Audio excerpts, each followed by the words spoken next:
இன்ட்ரடக்ஷனில் வந்து ஒரு காலை காமிச்சு, தலையை காமிச்சு, பின்னாடி காமிச்சு பயங்கர வர்றாரு. இது வந்து படம் பூரா பில்டப்.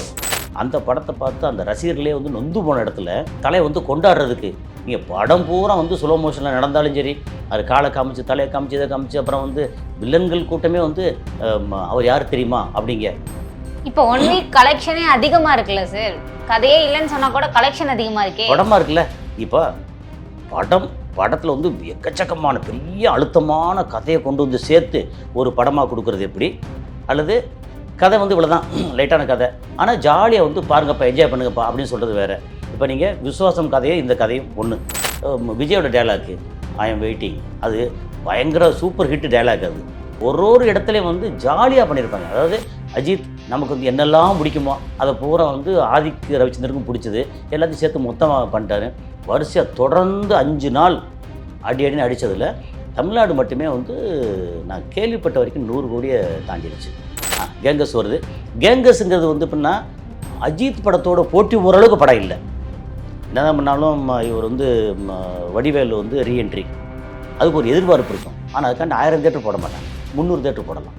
அப்போ இதுக்குன்னு சில தேட்டர் இன்னும் இருக்குது. அதுக்கு ஒரு 300 தேட்டர் வந்து கொஞ்சம் இப்போ உதாரணத்துக்கு ஒரு வாரம் கழிஞ்சுன்னா இப்போ பலாசா 9 தேட்டரில் வந்து 5 தேட்டரில் வந்து இந்த படம் ஃபுல்லாக ஓடிட்டுருக்கு. அடுத்த வாரம் என்ன ஆகும்னா 5ங்கிறது 3 தேட்டர் ஆகும்.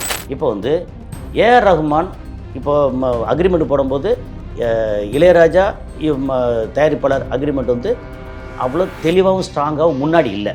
இப்போ ஏஆர் ரஹ்மான் என்ன பண்ணுறாருன்னா இவரும் பாடல் போடுறாரு, பேக்ரவுண்ட் மியூசிக்கு ஸ்கோர் பண்ணுறாரு. இப்போ என்ன இந்த பாட்டு வந்து என்னோட பாட்டு, ரஹ்மானோட சொல்கிறது, இந்த படத்துக்கு யூஸ் பண்ணுறதுக்கு கொடுக்குறேன். இந்த படம் சம்மந்தப்பட்டு எங்கெங்கே எல்லாம் விற்கணுமோ நீங்கள் விற்றுக்கரலாம், ஆனால் அடிப்படையில் இந்த பாடல உரிமை என்னோடது.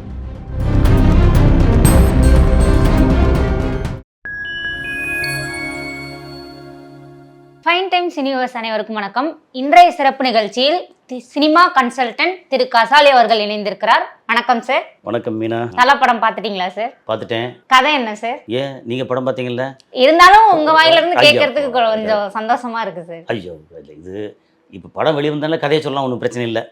அதாவது தலை வந்து அப்பா, மனைவி, குழந்தை, இவர் வந்து பெரிய ரவுடி. ஓகே, அங்கே வந்து ரவுடித்தனம் பண்ணுறதுனால குழந்தைக்கு எதுவும் பாதிப்பு வருமோ அப்படின்னு மனைவி வந்து கோவிச்சுக்கிட்டு பிள்ளையோட வந்து வெளியில் எடுத்து போயிடுறாங்க. அதுக்கப்புறம் மனைவியோட பிஸ்னஸ் அதில் வந்து குழந்தைக்கும் பிரச்சனை வருது. அப்போ திரும்ப இவர் வந்து பல வருடங்களுக்கு அப்புறம் வந்து போய் தன்னோட குழந்தைக்காக திரும்ப ரவுடித்தனத்தை கையில் எடுத்து எல்லாம் பண்ணுறாரு, ஒரு பிரச்சனையெல்லாம் சால்வ் பண்ணுறாரு அப்படிங்கிற மாதிரி ஒரு கதை. சார் இது விஸ்வாசம் கதை மாதிரி இருக்கே. ஓ, நீங்கள் விஸ்வாசம் கதையை கேட்கலையா? இல்லை சார், இப்போ ரிலீஸ் ஆச்சுல்ல அந்த படத்தோட கதை. சரி ஓகே, எப்படி வச்சுக்கோமே, தலை வந்து அப்பா. ஓகே, அதில் நயன்தாரா பதிலாக அப்படியே திரிஷாவை போடுங்க. அதில் அது பதிலாக மகனை போடுங்க. இங்கே வந்து தேனியில் ஒரு கிராமத்தில் ரவுடித்தனம் பண்ணுறாரு. அதுக்கப்புறம் வந்து மும்பைக்கு போய் தன்னுடைய மகளுக்காக திரும்ப வந்து இந்த வீரமாக வந்து ரவுடித்தனம் பண்ணி எல்லாம் பண்ணி முடிக்கிறார் வச்சுக்கோங்க. இவர் வந்து மும்பையில் ஆரம்பித்து ஸ்பெயினில் போய் பெரிய டான் அப்படிங்கிறத வந்து விட்டு ஜெயிலில் இருந்து 12 வருஷம் கழித்து வரும்போது மகனுக்காக திரும்ப வந்து பெரிய கேங்ஸ்டராக மாறி அடித்து தோஷம் பண்ணி மகனுக்காக பண்ணுறாரு. இப்போ இவரால் தான் வந்து மகனுக்கு பிரச்சனை அப்படின்ற இது இல்லாமல் தன்னோட மனைவியால் தான், அதாவது அந்த பையனோட அம்மாவால் தான் பிரச்சனை அப்படின்னு தெரிஞ்சுக்கிட்டு எல்லாம் பண்ணுறாரு. என்ன ரெண்டுக்கும் உள்ள ஒரே ஒரு வித்தியாசம், கிளைமேக்ஸில் மகளோட அந்த ஓட்டப்பந்தயம் வரும்போது இதில் அங்கேயே வந்து மன்னிச்சு விட்டு அந்த பொண்ணு வந்து அந்த பாதிக்கப்பட்ட எதிர்த்தரப்பு வில்லனோட அதுவும் வந்து ஒரு மாதிரி கொஞ்சம் கைகாலாம் இயங்கிரும், மன்னிச்சு விட்ருவார். இதில் வந்து அடிச்சு துவம்சம் பண்ணுவார். இந்த வித்தியாசம் தான். கதையே இல்லையே சார். இது இவ்வளோ கதை சொல்லியிருக்கேன், கதையிலேன்னு சொன்னால் என்ன அர்த்தங்க? பல கதைகள் தான் இருக்கே தவிர ஒன்லைனா ஒன்றும் இல்லையே. ரொம்ப சிம்பிள், அப்பா மகன். இதில் வந்து என்னென்னா கதைன்னு எடுத்தேன்னா 1 வரி 2 வரி தாங்க மொத்தம் எப்போவுமே கதை இருக்கும். ஒரு குடும்ப கதையாக அண்ணன் தம்பி பாசம், அப்பா மக பாசம், புருஷன் முன்னாடி பிரச்சனை, இந்த மாதிரி சில விஷயங்கள் ஒன்று, அவ்வளோதான் கதையே. அதில் என்னென்ன விஷயங்கள்லாம் நடக்குது அப்படிங்கிறது தான். அப்படி பார்த்திங்கன்னா இதில் வந்து படம் பார்க்கும்போது ஐ திங்க் 2 மணி நேரம் 17 நிமிஷம் நினைக்கிறேன் டூரேஷன். பார்க்கும்போது 25 நிமிஷம் 30 நிமிஷம் போகுது, எதை நோக்கி போகுதுன்னே தெரில. ஆனால் அது பாட்டுக்கு போயிட்டே இருக்குது. அதுக்கப்புறம் இன்ட்ரோல் வருது. இன்ட்ரோலுக்கு அப்புறம் வந்து பார்த்தா ஒரு மாதிரி இப்போ கதை ஆரம்பிக்குமோ அப்படின்னு தோணுது. ஆனால் அது ஒரு மாதிரி போய்க்கிட்டே இருக்குது. அப்புறம் இன்ட்ரோலுக்கு அப்புறம் பார்த்தா இந்த வர்றாரு இவர். அதாவது எப்போவுமே ஒரு ஹீரோவுக்கு வந்து இன்ட்ரொடக்ஷனில் வந்து ஒரு காலை காமிச்சு, தலையை காமிச்சு, பின்னாடி காமிச்சு பயங்கர வர்றாரு டான் அப்படின்னு சொல்லி ஒரு மாதிரி இருக்கும். ஒரு பில்டப் இருக்கும். இது வந்து படம் பூரா பில்டப். அது வந்து ஒரு என்ன சொல்கிறது, தப்பா ரேட்டா அப்படின்னா அப்படி இல்லை. இன்றைக்கி வந்து அவரோட ரசிகர்கள் வந்து தலைன்னு சொல்லி பயங்கரமாக இருக்காங்க இல்லையா, இது வந்து கொண்டாடி தீர்த்துட்டாங்க இப்போ. அதுக்கு என்ன காரணமாக இருக்குன்னு நினைக்கிறீங்க? இதுக்கு முன்னாடி வந்து விடாமுயற்சின்னு ஒரு படம் வந்துச்சு. அதில் கொண்டாடுறதுக்கு ஒன்றுமே இல்லை. ஒரு நேர்த்தி எடுக்கிறேன்னு சொல்லி ரொம்ப நேர்த்தி இல்லாமல் இது இல்லாமல் ரொம்ப பழைய அந்த படம் இந்த படம் என்னத்தையோ வந்து குழப்பி வச்சிட்டாங்களா. அந்த படத்தை பார்த்து அந்த ரசிகர்களே வந்து நொந்து போன இடத்துல தலையை வந்து கொண்டாடுறதுக்கு நீங்கள் படம் பூரா வந்து ஸ்லோ மோஷனில் நடந்தாலும் சரி, அது காலை காமிச்சு தலையை காமிச்சு இதை காமிச்சு அப்புறம் வந்து வில்லன்கள் கூட்டமே வந்து அவர் யார் தெரியுமா அப்படிங்க. அப்புறம் ஒருத்தர் வந்து இல்லைங்க அவர் கண்ணு பார்த்தா ரொம்ப சாஃப்டாக இருக்கும்னா, அவர் கண்ணு சாஃப்டான கண்ணா அப்படிங்க. அது காமெடி இதுலேயே சேர்த்து சேர்த்து காமெடி பண்ணேன். அதுக்கப்புறம் வந்து காரப்பொரி வேணும் சுனில் கேட்கும்போது என்னது காரப்பொரியா அப்படின்னா ஏன் காரப்பொரி பற்றி உங்களுக்கு தெரியாதா அப்படின்னா கில்லி படத்தை ஞாபகப்படுத்த. அப்புறம் வந்து சிம்ரன் கடைசியில் வந்து பேசும்போது வந்து அது மனைவிக்கே உரிய அந்த ஒரு பொறாமை இது இருக்கு இல்லையா, அது காமிக்கும்போது அதெல்லாம் பயங்கர கிளாப்ஸுங்க. அதாவது எப்படின்னா கதை இவ்வளோதான், புருஷன் பொண்டாட்டி மக கேங்ஸ்டர், இவன் வந்து ஒரு பெரிய தாதா, அதனால் வந்து குழந்தைக்கு பிள்ளைக்கு ஏதாவது பிரச்சனை வருமா அப்படின்னு பிரிஞ்சு போகிறான் அப்படிங்கிறது கதை. அப்புறம் 18 வருஷம் கழிச்சு இல்லை ஒன்று நான் வந்து நல்லவனாக திருந்தி ஜெயிலுக்கு போயிட்டு வந்து நான் வந்து உன் 18வது பிறந்த நாளைக்கு வந்து நல்ல இதாக வரேன் அப்படின்னு சொல்லிட்டு போகிறாங்கிறது இவ்வளோ தான் கதை. இது நல்ல கதையா கெட்ட கதையா ஓகேயா இல்லையாங்கிறதெல்லாம் வேறு விஷயம். இப்போ 1 வீக் கலெக்ஷனே அதிகமாக இருக்குல்ல சார், கதையே இல்லைன்னு சொன்னால் கூட கலெக்ஷன் அதிகமாக இருக்கே. படமாக இருக்குல்ல. இப்போ படத்தில் வந்து எக்கச்சக்கமான பெரிய அழுத்தமான கதையை கொண்டு வந்து சேர்த்து ஒரு படமாக கொடுக்குறது எப்படி, அல்லது கதை வந்து இவ்வளோ தான் லைட்டான கதை ஆனால் ஜாலியாக வந்து பாருங்கப்பா என்ஜாய் பண்ணுங்கப்பா அப்படின்னு சொல்கிறது வேறு. இப்போ நீங்கள் விசுவாசம் கதையை இந்த கதையும் ஒன்று, கிட்டத்தட்ட கிளைமேக்ஸ் தவிர ரெண்டும் ஒன்று, ஒரே லைன் தான். ஆனால் விசுவாசம் வந்து எவ்வளோ அழுத்தமான சம்பவங்கள் அழுத்தமான விஷயங்கள் அதில் ஒரு டயலாக்கும் அப்படி இருக்கும். இது அப்படியே கம்பேர் பண்ணிங்கன்னா இந்த பக்கத்தில் வந்து அப்படி அழுத்தம்லாம் ஒன்றும் இருக்காது. ஆனால் சிம்ரன் வந்த உடனே கடைசியில் வந்து சரி ஓகே உடம்பு பார்த்துங்க இப்போல்லாம் இடுப்பை பார்த்துங்க, ஏன்னா சிம்ரன் இடுப்புங்கிறது ரொம்ப ஃபேமஸ்ஸு. இப்படி ஒரு இடத்துலையும் பழசை வந்து சொல்லி சொல்லி சொல்லி சொல்லி வந்து காமெடி பண்ணி ஜாலியாக காமெடி பண்ணி அதே மாதிரி உட்காந்துக்கிட்டே வில்லன் வந்து சொல்லும்போது விஜயோட டைலாக்கு ஐ எம் வெயிட்டிங், அது பயங்கர சூப்பர் ஹிட் டைலாக். அது அதை வந்து அப்படியே இவர் சொல்கிறார். இத்தனைக்கும் ஒரு பெரிய ஆப்பனண்ட்டு ரைவல்ரி இதாக இருக்கிற ஒரு ஹீரோவோட டைலாக்கை இவர் கேஷுவலாக சொல்கிறாரு. அப்போ என்னது அந்த ரசிகர்களும் வந்து கொண்டாடுறாங்க. இப்போ அந்த மாதிரி கொண்டாட வச்சிட்டாங்க. என்னென்னா ஆதிக் ரவிச்சந்திரன் வந்து ஒரு பெரிய படைப்பாளியா அப்படின்னா தெரியாது, ஆனால் ஒரு வெற்றிகரமான இயக்குனரா அப்படின்னா ஆமாம் இயக்குனர். படத்தை போர் அடிக்காம கொண்டு போயிருக்காரு. 2.25 மணி நேரம் 2 மணி நேரம் 20 நிமிஷம் உங்களுக்கு வந்து படத்தை போர் அடிக்காமல் அது கடைசியில் வந்து என் டைட்டில் கார்டு போடும்போது ப்ளூ பஸ் போடுவாங்க இல்லையா, அதெல்லாம் பார்க்கும்போது எவ்வளோ ஜாலியாக இருந்தது. அதுக்கப்புறம் நீங்கள் வந்து யாருக்கெல்லாம் பணம் கொடுத்த அப்படின்னு கேட்டால் வந்து மலேசியா கேங்ஸ்டர்ஸ் பூரா கொடுத்துருக்கேன். மலேசியா கேங்ஸ்டர்ஸ் பூரா அவரால்டா அப்படின்னா பூரா வந்து பில்லா படத்தை காமிப்பாங்க.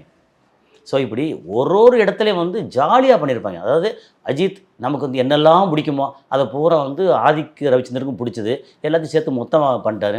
அது மாதிரி இந்த இது இருக்கு இல்லையா குஷ்பு இந்த ஒத்த ரூபா தாரன் பாட்டு, நம்ம என்ன நினச்சிருப்போம் ஒத்த ரூபா தாரேன் அப்படிங்கிறது வந்து வெள்ளைக்கார பொண்ணுகளை வச்சு டான்ஸ் ஆனால் எப்படி இருக்கும் அப்படின்னு யோசிச்சிருப்போம்ல, அவர் செஞ்சு காமிச்சிருக்காரு. ஸோ அவ்வளோதான் மேட்ரு தான். ஸோ எல்லாத்தையும் ஜாலியாக பண்ணுறாரு அப்படிங்கிறதான் விஷயம். அதனால் படம் வந்து சரியான கலெக்ஷனுங்க வந்து என்னென்னா என்ன காரணம்னா இன்றைக்கி வந்து வேறு ஆல்டர்னேட்டில் வந்து வேறு படமே இல்லை. ஓகே, அப்புறம் வந்து 5 நாள் தொடர்ந்து லீவு. வியாழக்கிழமை ஆல்மோஸ்ட் நமக்கு தெரிஞ்ச அந்த கலெக்ஷன் வந்து 27-28 கோடி ரூபாய்க்கு வந்து கிராஸ் கலெக்ஷன் வந்து ரொம்ப முக்கியமாக அது எப்போ என்ன சொன்னால் கிராஸ் கலெக்ஷன் சொல்லுவோம். 28 கோடி 30 கோடி பக்கம் கிராஸ் கலெக்ஷன். செகண்ட் டே வந்து கொஞ்சம் கம்மியாச்சு. வெள்ளிக்கிழமை சனிக்கிழமை திரும்ப ஏறிச்சு. ஞாயிறு திங்கக்கிழமை ஒரு லீவு. வரிசையாக தொடர்ந்து 5 நாள் அடின்னு அடித்ததில் தமிழ்நாடு மட்டுமே வந்து நான் கேள்விப்பட்ட வரைக்கும் 100 கோடியை தாண்டிடுச்சு. ஓகே, அப்போது ஓவரால் இந்தியா இந்த படம் வந்து தெலுங்காரனும் பிடிக்கும், அப்புறம் வந்து மலையாள ரசிகர்கள் வந்து ஒரு மாதிரி ரொம்ப அழுத்தமான ஒரு சாஃப்டான ஸ்லோவான கதைகளை ரசிப்பாங்க இல்லையா, இந்த மாதிரி படத்தையும் ரசிப்பாங்க. அங்கேயும் ஆடியன்ஸ் தானே, எல்லாமே ரசிகர்கள் தானே, ரசிப்பாங்க. அதனால் அங்கேயும் போய் ஓவராலாக வந்து இன்றைக்கி வேர்ல்டு வைடு கலெக்ஷன் வந்து ஐ திங்க் 200 கோடி பக்கம் வந்துடுச்சுன்னு கேள்வி. அதுக்கு வாய்ப்பு இருக்குது. ஏன்னா வேறு படமே இல்லையே இன்றைக்கி தமிழில் வந்து வரிசை லிஸ்ட்டு போடுங்க, என்னென்ன படம் இருக்குது இவருக்கு போட்டியா, என்ன படம் லிஸ்ட்டு போடுங்க, எதுவுமே இல்லை. அப்போ ரிலீஸுக்கு வந்த படத்தை கூட அவங்க டேட் மாற்றி தானே வச்சிருக்காங்க. வேறு வழி. இந்த படம் இருக்குது இப்போது 1300 சொச்சம் ஸ்க்ரீன் தியேட்டரில் ஸ்க்ரீன். இப்போ பலாசா எடுத்திங்கன்னா ஒரு 9 ஸ்க்ரீன் சொல்லணும்ல, 9 ஸ்க்ரீன். பலாசா ஒரு தியேட்ரு, அதான் 9 ஸ்க்ரீன். மாயாஜால் எடுத்திங்கன்னா ஒரு தியேட்ரு, ஆனால் 16 ஸ்க்ரீன். அந்த மாதிரி ஸ்க்ரீன் மட்டும் எடுத்திங்கன்னா 1300 சொச்சம் ஸ்க்ரீன். அதில் தெரிஞ்ச ஒரு 800-900 ஸ்க்ரீனுக்கு வந்து இந்த படம் தான். வேறு ஆப்வியஸ்லி வேறு படமே இல்லை. அப்போ இந்த படத்தை வந்து ஒன்று தியேட்டருக்காரங்களுக்கு வேறு வழி இல்லை, ஓட்டணும், வேறு படம் இல்லை. சரி ஓட்டணும் அப்படின்னா ஆளே வராமல் எப்படி ஓட்டுறது? ஆனால் ஆள் வர்றாங்க, படம் வந்து ஜாலியாக இருக்கே. ரசிகர்கள் வந்து சொல்லி இப்போ நீங்கள் இப்படி ஒரு கணக்கு எடுத்துக்கலாம். இவருக்கு வந்து ரசிகர்கள் வந்து ஐடியில் வேலை பார்க்குறவங்க, காலேஜ் ஸ்டூடெண்ட்ஸு, ஆண் பெண் எல்லாருமே. அதுக்கப்புறம் படத்தை ரசிக்கக்கூடிய தொழிலாளர் இருக்காங்க இல்லையா, அந்த ஏஜில்.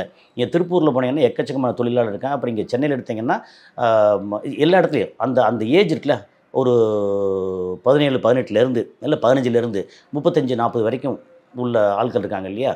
40க்கு மேலே வந்து பூமர் விட்டுருங்க, அவங்களுக்கு வந்து படம் பிடிக்காது. ஏன் நானே நிறைய பேர் என்ன சொன்னாங்க வந்து, படம் என்னங்க கதையில் ஒன்றும் இல்லை, இப்படியே எப்போ பார்த்தாலும் இவரை பற்றின வந்து பில்டப்லேயே படம் போகுது அப்படின்னாங்க. எனக்கு படம் பிடிச்சிருக்கு, ஏன்னா ஜாலியாக இருக்குது படம் முடிச்சோன்னா பரவாயில்லையா, என்டர்டெய்னிங்காக இருக்கே. ஸோ நம்ம எதிர்பார்க்குறது வந்து ஒரு தயாரிப்பாளராக, ஒரு சினிமா கன்சல்டண்ட்டாக என்ன எதிர்பார்ப்போம்னா, படம் வந்து ஆடியன்ஸ் வந்து என்டர்டெய்னிங்காக வச்சுருக்கா அப்படிங்கிறது தான். வச்சுருக்கு, பிடிச்சிருக்கு அப்படிங்கும்போது நல்லா அழகாக அப்படியே வந்து பண்ணார் அப்படிங்கிறது தான் விஷயமே. அதனால் கலெக்ஷன் வந்து 200 கோடி பக்கம் வந்துருச்சு அப்படின்னு கேள்வி. இந்த வாரம் அடுத்து அப்படி போச்சு அப்படின்னா அடுத்த வாரத்தில் வந்து என்ன படம் ரிலீஸு? கேங்கர்ஸ் வரப்போகுது. கேங்கர்ஸ் வருது. கேங்கர்ஸுங்கிறது வந்து எப்படின்னா அஜித் படத்தோட போட்டி ஓரளவுக்கு படம் இல்லை. என்னதான் பண்ணாலும் இவர் வந்து வடிவேலு வந்து ரீஎன்ட்ரி, அதுக்கு ஒரு எதிர்பார்ப்பு இருக்கும். ஆனால் அதுக்காண்டி 1000 தேட்டர் போட மாட்டாங்க, 300 தேட்டர் போடலாம். அப்போ இதுக்குன்னு சில தேட்டர் இன்னும் இருக்குது. அதுக்கு ஒரு 300 தேட்டர் வந்து கொஞ்சம் இப்போ உதாரணத்துக்கு ஒரு வாரம் கழிஞ்சுன்னா, இப்போ பலாசா 9 தேட்டரில் வந்து 5 தேட்டரில் வந்து இந்த படம் ஃபுல்லாக ஓடிட்டுருக்கு. அடுத்த வாரம் என்ன ஆகும்னா 5ங்கிறது 3 தேட்டர் ஆகும். அப்போ 2 தேட்டர் வந்து கேங்ஸ்டர் போகும். ஸோ கேங்ஸ்டர் வந்து ரொம்ப ஜாலியாக, அதுவும் அப்படின்னா கிட்டத்தட்ட இதே மாதிரி தான் ஜாலியான படம் தான். சுந்தர்சி எப்படி எடுப்பார், ஃபுல்லாக ஜாலி காமெடி அப்படின்னு எடுப்பார். அந்த படம் நல்லா இருந்துச்சுன்னா அது கண்டினியூ ஆகும். அது சப்போஸ் நல்லா இல்லைன்னு வச்சுக்கோங்க, இது கண்டினியூ ஆகும். அப்படித்தானே வந்து டிராகன் படம் வந்தோன்னு வேறு அடுத்தடுத்த படங்களே இல்லை. டிராகன் படம் சூப்பர் டூப்பர் ஹிட் ஆகி போச்சு, படமே நல்ல படம்.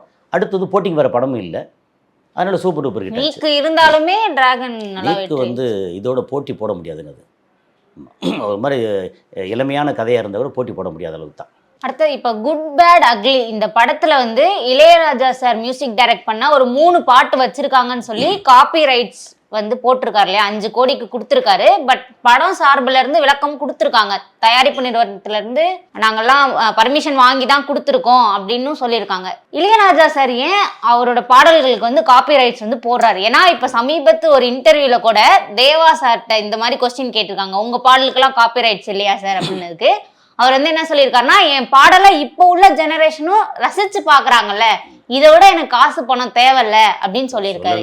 அப்படி அதை நீங்கள் வந்து எப்படி வச்சுக்கோம்னா, ஏஆர் ரகுமான் அல்லது இளையராஜா, ஏஆர் ரகுமான், தேவா அப்படி வச்சுங்களேன். தேவா சொன்னது கரெக்டு, இளையராஜா சொன்னது தப்புன்னு சொல்ல முடியாது. இந்த சர்ச்சையில் வந்து சிக்காத வந்து ஏஆர் ரகுமான். என்ன காரணம்னா, நீ வந்து இசையமைப்பாளர் பாடல் கொடுக்குறாரு இல்லை ரீ ரெக்கார்டிங் பண்ணுறாரு வச்சுங்களேன், அதை வந்து என்ன மாதிரி கேட்டகரின்னு ஒன்று இருக்குல்ல. இளையராஜா வந்து படம் பண்ணும்போது தயாரிப்பாளர் காசு கொடுத்துருவாங்க, அவர் பாடல் போடுவார், அங்கே ரீ ரெக்கார்டிங் பண்ணுவார், கொடுத்துருவார், அது முடிஞ்சது. அப்போ இந்த பாடல் வந்து உரிமை யாருக்கு அப்படின்னா, அதை வந்து வாங்குவாங்கள்ல சில கம்பெனிகள், ஆடியோ கம்பெனிகள், அவங்களுக்கு எல்லா ரைட்ஸும் எழுதி வாங்கிக்கிடுவாங்க டோட்டலாகவே. ஃப்யூச்சரில் என்ன வந்தாலும் டெக்னாலஜி வந்து அதுக்கும் சேர்த்து எழுதி வாங்கிக்கிடுவாங்க. நான் வந்து அக்ரிமெண்ட்டில் சைன் பண்ணியிருக்கேன், அதில் தெரியும், அதில் படித்து பார்த்தா நமக்கே தலை சுற்றும்.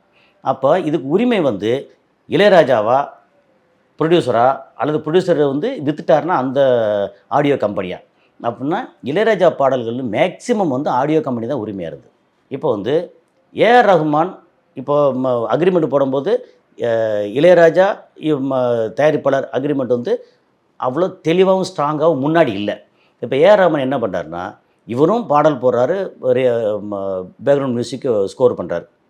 இப்போ என்னதுன்னா இந்த பாட்டு வந்து என்னோட பாட்டு, ரஹ்மானோடது சொல்கிறது. இந்த படத்துக்கு யூஸ் பண்ணுறதுக்கு கொடுக்குறேன். இந்த படம் சம்மந்தப்பட்டு எங்கெங்கே எல்லாம் விற்கணுமோ நீங்கள் விற்றுக்கரலாம். ஆனால் அடிப்படையில் இந்த பாடல உரிமை என்னோடது அப்படிங்கிறது அவரோட அக்ரிமெண்ட்டில் சரத்து. இந்த சரத்து இளையராஜா இருந்துச்சா அப்படின்னா இல்லை. முதல்ல வந்து தெளிவில்லை. இப்போது தேவா சொல்கிறார்ல, தேவா பாட்டு வந்து நிறைய ஹிட்டு பாட்டு இருக்குது. அவர் பெருந்தன்மையாக சொல்கிறாரா அல்லது என்னங்கிறதுலாம் வந்து இதே விமர்சனமே கிடையாது. இவர் சொல்கிறாரு நல்லா இளையராஜா இப்படி பண்ணுறாரு அப்படிங்கிறதுக்கு கம்பேர் பண்ணவே முடியாது. இளையராஜா வந்து அப்படி ஒரு அற்புதமான பாட்டு போட்டு அவர் கேட்குறதுக்கு சொல்கிறதுக்கு உரிமை இருக்குது. ஆனால் லீகலி அது வந்து கரெக்டானா ஒரு பக்கம் பார்த்தா கரெக்ட் இல்லை.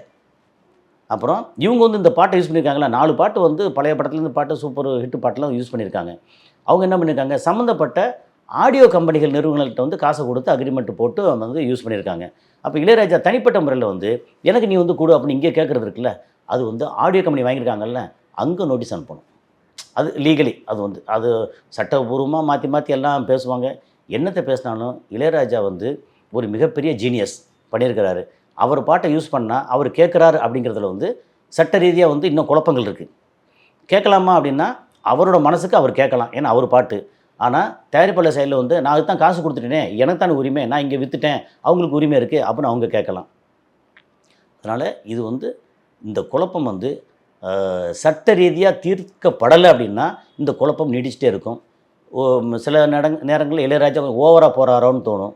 சில நேரம் வந்து அவர் கேட்குறதுல என்ன தப்புன்னு தோணும். இதையும் தேவாவையும் கம்பேர் பண்ணவே முடியாது.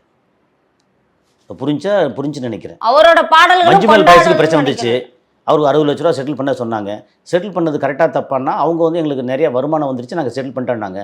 சப்போஸ் வருமானம் வராத படத்தில் நோட்டீஸ் அனுப்பிச்சு, ஏற்கனவே படம் நஷ்டம், நோட்டீஸ் அனுப்பிச்சா வந்து என்ன செய்வாங்க, நோட்டீஸ் தூக்கி போட்டு அவங்க உட்காந்துருப்பாங்க. திரும்ப வந்து கோர்ட்டில் போய் மாறி அலைஞ்சிக்கிட்டு இருக்கணும். ஏன்னா அவங்களுக்கும் பே பண்ணியிருக்காங்கல்ல. ஆமாம், விஷயம் அதுதான் அதில் தெளிவில்லை. கோர்ட்டு இனி வந்து என்ன சொல்ல போகுது, இளையராஜாவோட இந்த பாடல்கள் இந்த படத்துக்காக போட்ட பாடல்கள் எல்லாம் வந்து யாருக்கு உரிமைங்கிறது வந்து கரெக்டாக தீர்மானமாக சட்ட ரீதியாக கொண்டு வந்தால் ஒழிய இதுக்கு தீர்வு இல்லை. ரகுமான் வந்து ஏற்கனவே தெளிவாக அக்ரிமெண்ட்டில் ரொம்ப தெளிவாக போட்டு வச்சுருக்கிறார். அதனால் இதுவரை எங்களுடன் பல்வேறு கருத்துக்களை பகிர்ந்தமைக்கு நன்றி சார். நன்றி.